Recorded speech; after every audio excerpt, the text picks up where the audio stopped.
Hey guys, today we're talking about cubes.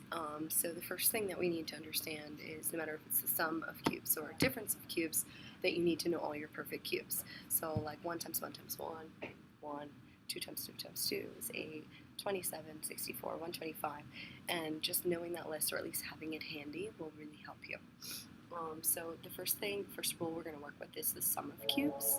So if you notice, you have a cubed plus b cubed. So something cubed sum plus something else cubed. And here's the rule. You got to copy this down and you got to try to remember it as best as you can. So a cubed plus b cubed gives you whatever that number is plus b, so a plus b, times a squared minus 2ab plus b squared. So that's multiplication here, right, in between. So let's see an example. Number 7, x cubed plus 27. So turn that into something cubed plus something cubed. Well, x is our a cubed plus 27 is 3 cubed, right? So this is your a, is x, and 3 is your b. So now all we do is a rule, so you're just plugging it in. X plus 3 times x squared minus 2 times 3 is 6 times x plus 3 squared is 9. And that's it. Okay, that's the rule that we're practicing.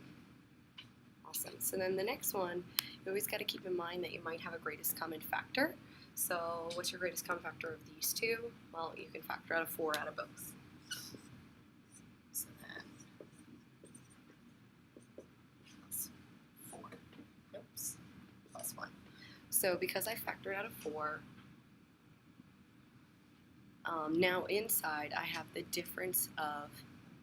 sum of cubes. So 125, that's a cube. A is cubed. 1 is a cube, perfect cube.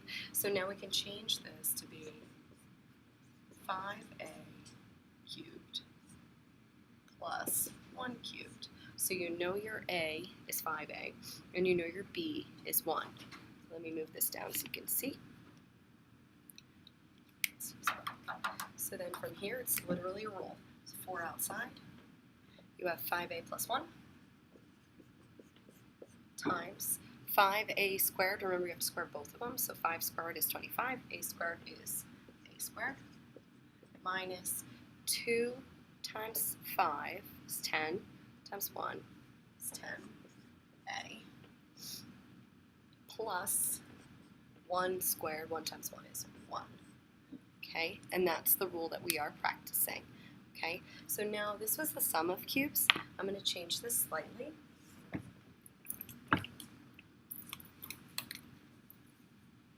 Still working with the same perfect cubes, but now we're going to work with the difference.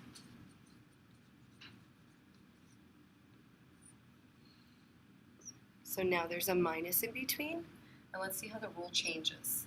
So now, because it's a minus, so is that, and now this is a plus, and everything else is the same. So say this were a minus, just for fun, it wouldn't change much. That would be the difference. So literally just a couple of signs. Let's do an actual practice problem that you have. Let's say number 11, x cubed minus 1. So my x is already being cubed, and 1 cubed is 1. So my a value is x, my b value is 1.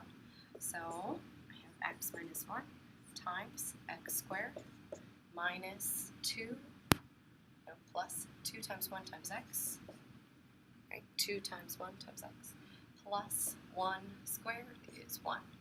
And that's it, okay? Number 13. If you want to see it with a greatest common factor,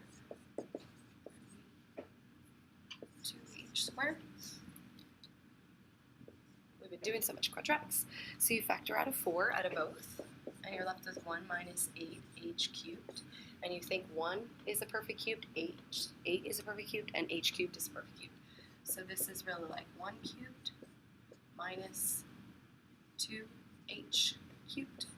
So you know your a value is 1, and your b value is 2h. So I have 1 minus 2h, 1 squared is 1, plus 2 times 1 is 2 times 2h is 4h plus 2h squared is 4h squared. All right, so it's just a rule. I know that got a little messy there, but that's for you to practice.